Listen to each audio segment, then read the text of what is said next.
తెలుగు రాష్ట్రాల్లో వరి వివిధ దశల్లో ఉంది. ప్రస్తుతం తెలంగాణలో పిలక దశ నుండి కంకి ఏర్పడే దశ వరకు ఉంది. ఆంధ్రప్రదేశ్లో అక్కడక్కడ ఇంకా నాట్లు వేస్తూనే ఉన్నారు.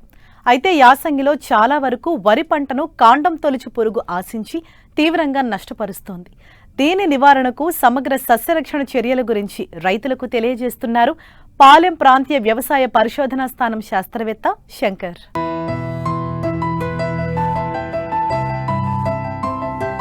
వరి పంటను నష్టపరిచే పురుగుల్లో కాండం తొలుచు పురుగు ముఖ్యమైనది. నారుమడి నుండి వరి ఈనే దశ వరకు పంటను ఆశించి తీవ్ర నష్టాన్ని కలిగిస్తుంది. దీని తల్లి రెక్కల పురుగు గోధుమ రంగులో ఉండి రెక్కలపై నల్లని చుక్కలు కలిగి ఉంటుంది. ఈ రెక్కల పురుగు ఆకుల చివరి భాగంలో గుడ్లు పెడుతుంది. ఈ గుడ్లపై తన రెక్కల నూగును కప్పి ఉంచుతుంది. 5 నుండి 9 రోజుల్లో ఈ గుడ్ల నుంచి పిల్ల పురుగులు బయటకొచ్చి మొక్కల మొదళ్లకు చేరి లేత కాండాలకు రంధ్రాలు చేసి లోపలి కణజాలాన్ని కొరికి తినేసి తీవ్ర నష్టం కలగజేస్తుంది. ఈ పురుగును సకాలంలో నివారించకపోతే 20 నుండి 30% దిగుబడులు రైతులు నష్టపోవాల్సి వస్తుంది. అలాగే దీని నివారణకు ముందస్తు జాగ్రత్తలు చేపట్టాలి.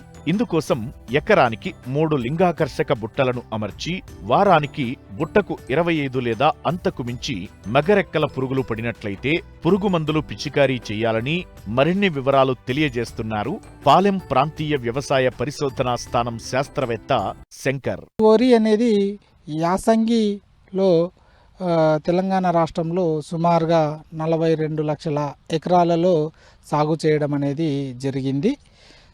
ప్రస్తుతం మనం చూసుకున్నట్లయితే వరి పిలక దశ నుంచి కంకి ఏర్పడే దశ వరకు మనము రాష్ట్రంలో గమనించవచ్చు.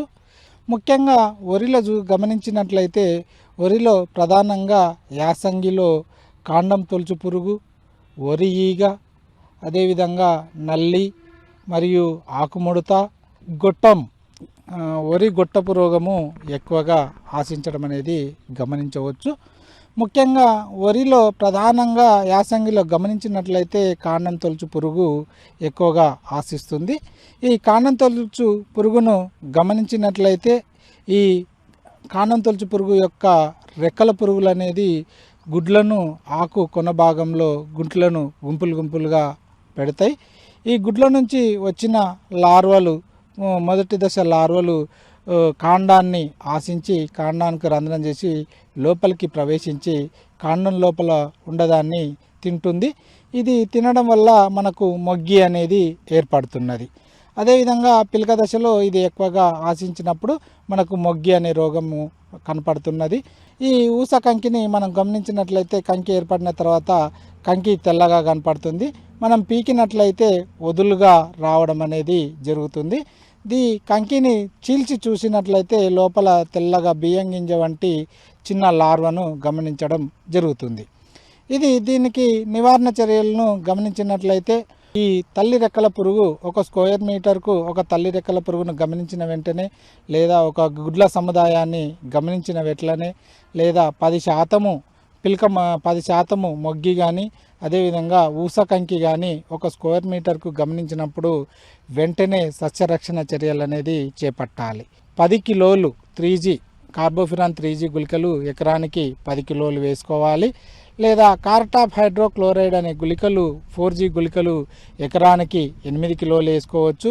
అదేవిధంగా క్లోరాంట్రనిల్లిప్రోల్ అనే గుళికలు 0.3G అనే గుళికలు ఎకరానికి 4 కిలోలు మనం చెప్పిన విధంగా వేసుకున్నట్లయితే రక్షించుకోవచ్చు. పంటను మొగ్గి పురుగు నుండి పిలక దశలో గమనించుకోవచ్చు. అదేవిధంగా మనకు కంకి ఏర్పడిన తర్వాత మనము ఈ పురుగును గమనించినట్లయితే తెల్ల కంకి అనేది ఏర్పడడం జరుగుతుంది. ఆ దశలో ముఖ్యంగా మనము మందులను సస్యరక్షణ మందులను పిచికారీ చేసుకోవాలి. కార్టాప్ హైడ్రోక్లోరైడ్ అనే మందును ఎకరానికి సరిపడే మోతాదులో 400 గ్రాములు 200 లీటర్ల నీటిలో కలుపుకొని ఒక ఎకరానికి పిచికారీ చేసుకోవచ్చు. లేదా క్లోరాంట్రనిల్లిప్రోల్ అనే మందును 0.3 మిల్లీలీటర్లు 1 లీటర్ నీటికి కలుపుకొని పిచికారీ చేసుకోవచ్చు. ఎకరానికి 60 మిల్లీలీటర్లు అయితే సరిపోతుంది. కార్టాప్ హైడ్రోక్లోరైడ్ 75G అనే మందును 1 గ్రాము 1 లీటర్ నీటిలో కలుపుకొని కూడా మనము ఈ మందులను పిచికారీ చేసుకున్నట్లయితే వరిలో కాండం తొలుచు పురుగును సమర్థవంతంగా నివారించుకొని అధిక ఆదాయాన్ని మనము సాధించవచ్చు.